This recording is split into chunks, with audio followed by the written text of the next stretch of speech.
National thermal power corporation company के द्वारा बिलासपुर जिला में 800 मेगावाट की एक जल विद्युत परियोजना स्थापित एवं संचालित की गई। इस प्रोजेक्ट की टाउनशिप यानी कि रिहायशी कॉलोनी जमथल गांव में बनाई गई। एनटीपीसी ने गांव के बिल्कुल नजदीक एक सीवरेज ट्रीटमेंट प्लांट मल निकासी के लिए बनाया है। एनटीपीसी द्वारा इस प्लांट का रखरखाव सही तरीके से नहीं किया जाता है। इस प्लांट को खुला रखा गया है, जिसके कारण पूरे गांव में इसकी बदबू फैल रही है और गांव वालों को सांस लेना भी मुश्किल हो रहा है। इस मौके पर अधिवक्ता सुमन ठाकुर ने बताया कि गांव वाले यह विषय कई बार पंचायत और एनटीपीसी के समक्ष उठा चुके हैं, लेकिन एनटीपीसी ने इस विषय में अभी तक कोई भी सकारात्मक कदम नहीं उठाया है। 12 सालों से ये ट्रीटमेंट प्लांट यहाँ पर चल रहा है। अगर ये ट्रीटमेंट प्लांट ऐसे ही चलता रहा तो हमारी जान माल की हानि हो सकती है। यही मेरी रिक्वेस्ट रहेगी एनटीपीसी से एक बार फिर दोबारा कि वो इस दिशा में ध्यान दें। इसी साइड है तो हमें बहुत प्रॉब्लम है इससे और हम चाहते हैं कि इस जगह कुछ ना कुछ ये करें। हमारी सबसे बड़ी प्रॉब्लम ये है सीवरेज प्लांट। सीवरेज प्लांट से ऐसा है कि हमारे 12 महीने यहाँ से है, मेन रास्ता है, लकड़ी लानी, घास लाना, हमारे पशु है, घर है, छोटे छोटे बच्चे हैं। इनको जब ये चलता है तो इतनी गंदी स्मेल आती है, पूरा गांव दूषित होता है इससे। और सबसे बड़ा जैसे पानी लीकेज होता है, हमारा मेन स्रोत है नीचे बावड़ी, उसमें सारा लीकेज हो रहा है और गंदा हो रहा है सारा पानी। और हमने इनको कितनी बार लिख के भी दिया है, इन्होंने कोई एक्शन नहीं लिया इसके ऊपर। वैश्विक महामारी कोविड-19 के संभावित खतरे के बीच कोरोना वॉरियर्स और प्रदेशवासियों की रोग प्रतिरोधक क्षमता में सुधार करने के उद्देश्य से मंडी जिला के जोगिंदरनगर में स्थित राजकीय आयुर्वेदिक फार्मेसी ने काढ़ा की 1600 किलोग्राम की बड़ी खेप तैयार कर दी है। आयुष मंत्रालय भारत सरकार के दिशा निर्देशों के तहत प्रदेश स्वास्थ्य विभाग के द्वारा तैयार किया गया यह काढ़ा कोरोना कोविड-19 की जंग के प्रथम पंक्ति के कर्मवीर, जिनमें पुलिस, होमगार्ड, स्वास्थ्य विभाग, सफाई कर्मचारी, यहां तक कि मीडिया कर्मियों को भी उपलब्ध करवाने की तैयारी की गई है। कोविड-19 महामारी के बीच सरकार ने 3 महीनों की अग्रिम सामाजिक सुरक्षा पेंशन का लाभार्थियों के खाते में भुगतान कर दिया है। इस वैश्विक महामारी के बीच डाक विभाग के कर्मचारी लाभार्थियों के घर द्वार पहुंचकर जरूरत के अनुसार पेंशन का नकद भुगतान भी कर रहे हैं। सरकार के इस निर्णय को लेकर लाभार्थी न केवल सरकार का आभार व्यक्त कर रहे हैं, बल्कि मुसीबत की इस घड़ी में डाक विभाग के कर्मियों के माध्यम से उनके घर द्वार पेंशन का भुगतान होने से उन्हें होने वाली परेशानियों से भी निजात मिली है। सरकार ने सामाजिक सुरक्षा पेंशन दी है, जिससे मेरा और मेरे परिवार का गुजारा चलता है। सरकार ने लॉक एंड डन के चलते मुझे सरकार एडवांस 3 माह की पेंशन दी है। मैं इसका लिए सरकार का बहुत बहुत धन्यवाद करता हूँ। मैं सीधे रूप से चलने में असमर्थ हूँ। मुझे सरकार ने 3 महीने पेंशन एडवांस में दी है। मेरा नाम हिमांचली देवी है। मुझे स्टेट बैंक के पैसे घर में मिल गए हैं। मैं डाकखाने वालों का बहुत बहुत धन्यवाद करता हूँ। कोरोना वायरस के आतंक से जहां पूरा विश्व डरा हुआ है, वहीं जिला किन्नौर में भी बाहरी क्षेत्रों से आने वाले मजदूरों से स्थानीय लोग काफी डरे हुए हैं। बता दें कि ग्राम पंचायत पोवारी में कंपनी की एक निजी ठेकेदार के द्वारा मजदूर लाने से ग्रामीणों में काफी रोष दिखाई दे रहा है, जिसका ग्रामीण विरोध कर रहे हैं।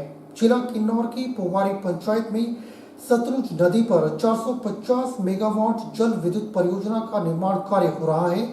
निर्माण कार्य के लिए पटेल कंपनी के ठेकेदारों के द्वारा बाहर से रात के वक्त मजदूर लाने से ग्रामीण डरे हुए हैं।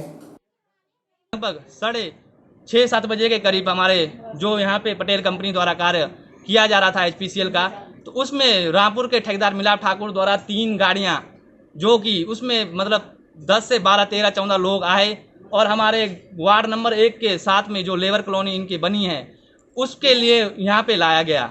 तो उस पर यहाँ पे गाँव वासियों द्वारा विरोध करने पर उसे वापस कराया गया। तो तत्पश्चात हमारे को प्रशासन द्वारा वह आपके डिपार्टमेंट क्या बोलते थाने द्वारा काफ़ी प्रेशराइज किया गया पंचायत द्वारा हमने बोला कि कोई अलाउड नहीं है, आना नहीं चाहिए।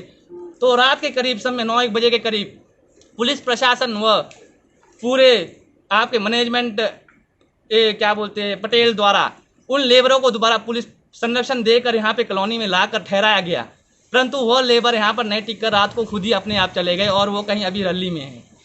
तो इनके कोई मज़दूर आए होंगे रामपुर से, तो इन्होंने जो अपना नाका लगाया हुआ तो गांव वालों ने तो उनसे पूछताछ की होगी, तो इन्होंने अपना रोष व्यक्त किया है गांव वालों ने कि भी आप यहाँ नहीं रहेंगे, आप बाहर से आए, आप होम क्वारंटीन में रहें। तो इस पर जो है वो मज़दूर या उनके ठेकेदार कोई भड़क गए होंगे या फिर उन्होंने पुलिस बुला दी होगी। तो ये मामला मेरे सामने आया है, मैंने अभी गाँव वालों की बात सुन ली है और मैं इस बात को मैं प्रशासन DC साहब के इस पे रखूँगा और इसका जल्द से जल्द जो निपटारा कर दिया जाएगा। वहीं हिमाचल प्रदेश में मौसम लगातार रुख बदल रहा है। एक दिन बारिश तो एक दिन चटक धूप निकल रही है। बात आने वाले दिनों की करें तो प्रदेश में 5 दिनों तक येलो अलर्ट जारी किया गया है। 2 मई से 6 मई तक प्रदेश में येलो अलर्ट जारी किया गया है। मौसम विभाग के निदेशक मनमोहन सिंह ने जानकारी देते हुए बताया कि आने वाले 5 दिनों में प्रदेश में भारी बारिश और ओलावृष्टि होगी। प्रदेश के मध्यम पर्वतीय और मैदानी क्षेत्रों के लिए यह चेतावनी जारी की गई है। इसके अलावा पहाड़ी क्षेत्रों में हल्की बारिश और हिमपात होने की संभावना है। 2 मई से 7 मई तक प्रदेश में मौसम बारिश का पूर्वानुमान है।